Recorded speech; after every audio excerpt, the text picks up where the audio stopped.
Kamu pernah berharap seseorang berubah? Berubah jadi lebih peduli, lebih jujur, lebih manusiawi, tapi yang kamu dapat justru luka yang makin dalam. Hari ini kita bahas pertanyaan abadi. Apakah seseorang yang manipulatif bisa sembuh? Dan jikapun bisa, apakah kita sanggup menunggunya?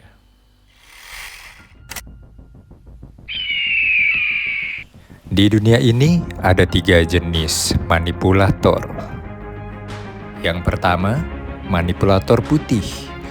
Mereka datang dengan wajah ramah, tutur lembut, kepedulian palsu, tapi setiap kata punya agenda tersembunyi. Yang kedua, manipulator merah.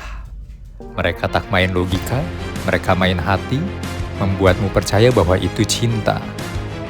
Dan yang terakhir, aku. Aku bukan penyelamat, aku bukan pembalas, aku adalah bayangan yang datang ketika terang tak bisa lagi dipercaya. Aku adalah manipulator hitam. Aku tak memanipulasi orang polos. Aku berburu mereka yang pernah membuat manipulasi hancur yang mengubahku menjadi seperti ini. Jika kau pernah dihancurkan oleh kepalsuan, maka kau akan tahu mengapa aku begini.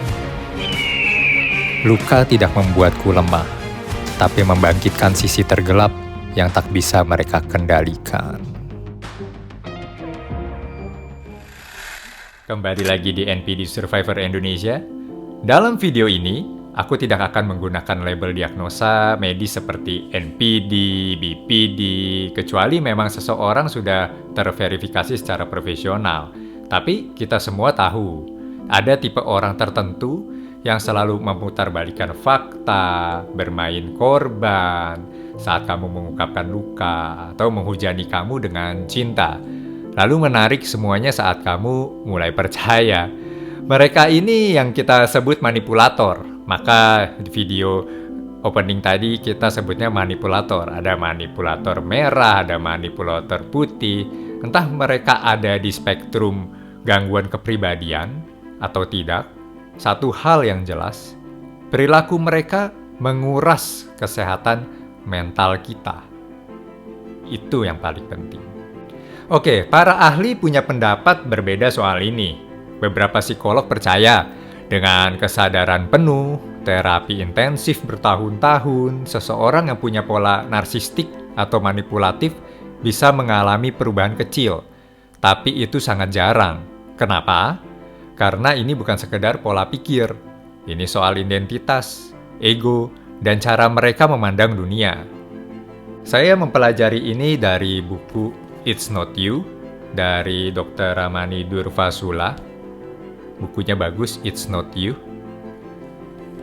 Ada kutipan dari Dr. Ramani mengatakan ini yang paling menarik. You cannot heal someone who doesn't believe they are broken. Nah, masalahnya, sebagian besar manipulator tidak merasa ada yang salah sama diri mereka. Mereka justru melihat kita yang terlalu sensitif, kita yang terlalu emosional, atau kita yang drama queen, atau kita yang drama king. Jadi kalau kamu bertanya, bisakah mereka sembuh? Mungkin jawabannya hanya jika mereka benar-benar ingin dan komitmen untuk berubah. Tapi kebanyakannya tidak. Tapi ini bukan berita buruk, karena berita baiknya kita tidak perlu menunggu mereka berubah untuk mulai sembuh. Tapi kitanya yang bisa belajar, menetapkan batasan, mengenali pola red flag, memilih hubungan yang sehat. Nah, begini teman-teman, mungkin ada yang banyak bertanya, kenapa kita harus menonton konten-konten edukasi? Kita bukan edukasi untuk belajar bagaimana mengetahui dia itu NPD atau bukan. Kita bukan menjadi tiba-tiba menjadi psikolog dadakan yang men-self-diagnose kalau kayaknya dia NPD deh, kayaknya dia bipolar deh. Itu udah ranahnya ahli. Yang saya angkat di sini adalah edukasi-edukasi untuk kita sendiri, untuk kita yang mengalami abusif, manipulasi yang mengganggu kesehatan mental kita, mengganggu kesehatan psikis kita, bahkan mungkin kerugian secara material, bahkan bisa sampai ke pelanggaran hukum atau masuknya kriminal. Kita belajar untuk menyembuhkan diri kita, bukan sibuk melabeli orang, dia NPD atau sebagainya, atau ingin menyembuhkan seseorang. Tapi mulailah dari diri kita sendiri dulu. Maka, setiap buku yang saya baca, intinya adalah jangan buang waktu berharap seseorang berubah saat kamu sendiri sedang berdarah-darah. Kita fokus di sini, jangan terjebak juga dengan istilah-istilah. Istilah itu untuk bidang ahlinya. Tapi di sini kita belajar, kita sebut saja mereka adalah seorang manipulator. Bahkan mungkin bisa disebut jika sampai melanggar hukum adalah seorang kriminal yang merugikan kita, kehidupan kita di saat kita sedang hidup dengan tenang atau damai. Tapi mereka ganggu atau masuk ke dalam kehidupan kita. Maka langkah-langkah proteksi mental dari manipulator, kita kenali taktik mereka. Seperti yang saya sebut sebelum-sebelumnya di episode sebelumnya tentang ada love bombing, ada gaslighting, ada devaluasi, dan sebagainya. Itu untuk pelajaran untuk kita, bukan untuk orang lain, bukan untuk melabeli orang lain. Percaya pada instingmu kalau kamu terus merasa bingung. Mungkin memang ini disengaja sama seorang manipulator. Langkah-langkah berikutnya juga bisa low contact atau no contact, bukan dendam, tapi self-preservation, yaitu untuk melindungi diri kamu dari serangan-serangan yang mungkin jebakan seorang manipulator agar kamu terjebak dalam permainan emosionalnya. Itu sangat berbahaya jika kamu dipancing emosionalnya meledak dan kamu melakukan langkah-langkah yang malah bisa membuat drama queen-nya dia lebih meledak, lebih bombastis.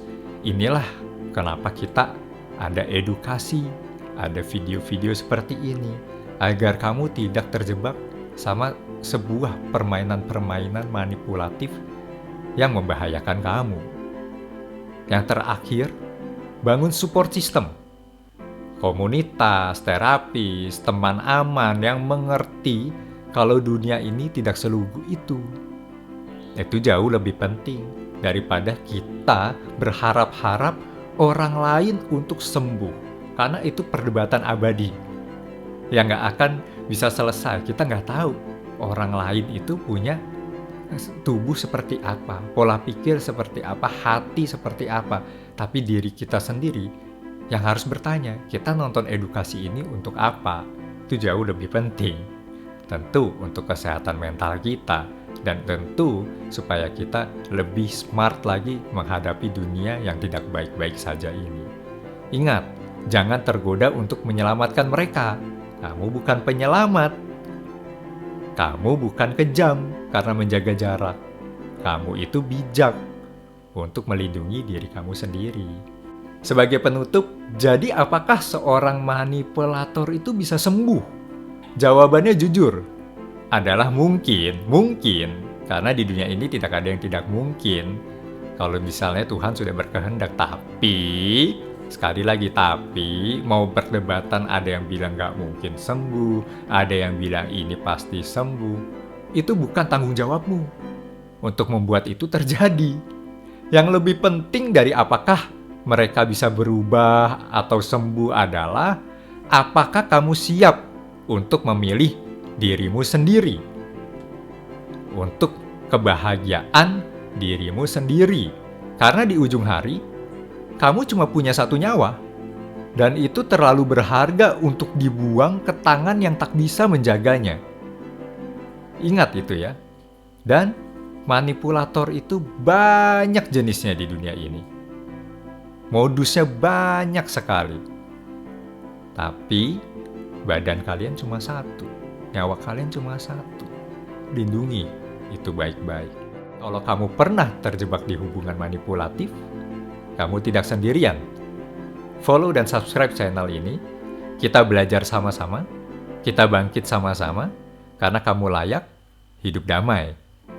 Dan itu dimulai dari sini. Saya Andrian Hendranata, terima kasih. Ada harapan di setiap nafas. Ada kekuatan di setiap luka yang harus kamu sembuhkan. Kamu layak hidup yang tenang, bebas dari kendali siapapun. Kamu berhak bahagia. Tenang, kamu tidak sendirian.